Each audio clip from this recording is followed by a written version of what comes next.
تو 26 سال میرا سفر رہا چودھری شجاعت حسین کے ساتھ، مسلم لیگ قائد اعظم کے ساتھ، اور 2009 میں پارٹی ٹکٹ پہ، مسلم لیگ قائد اعظم کے ٹکٹ پہ محترمہ بینظیر کا مقابلہ بھی کیا، ان کا نامینیشن بھی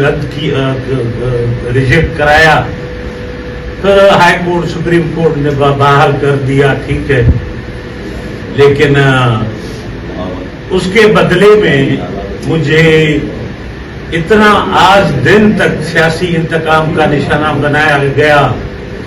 کہ 47 FIRs پوری سندھ کے اندر، اغوا برائے تاوان، ڈکیتی، پولیس مقابلے، جیسے کہ میں ڈکیت ہوں، سیاسی کارکن نہیں، خیر بھگت لیا۔ تو اب چودھری صاحب بھی بیچارے علیل ہیں، میرے لیے قابل احترام ہیں وہ اور ان کے فرزند سالک حسین صاحب، مجھے کوئی شکوہ نہیں ہے ان سے، لیکن میرا دل تو ادھر دھڑکتا ہے نا۔ تو جیسے کہ آج میں سائیں والوں کی سرپرستی میں واپس آ کے بڑا فخر محسوس کر رہا ہوں، اور انشاءاللہ تعالی معظم صاحب کے ساتھ مل کے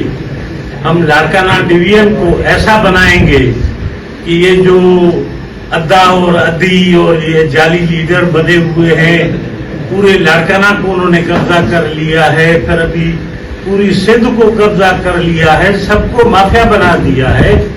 تو انشاءاللہ تعالی ہم نہ پہلے ڈرے تھے نہ اب ڈریں گے، ان کا بھرپور مقابلہ کریں گے انشاءاللہ تعالی، اور آنے والے الیکشن میں لاڑکانہ سے میں دعویٰ کے ساتھ کہتا ہوں، چھوٹا سا کارکن ہوں لیکن تجربے کار کارکن ہوں، میرے حساب سے جو ہم نے الائنس بنایا ہے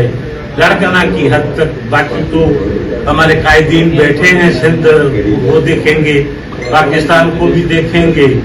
لیکن میرے حساب سے 4 صوبائی کی سیٹیں ہیں، 2 قومی کی ہیں۔ انشاءاللہ تعالی جو ہم نے الائنس بنایا ہے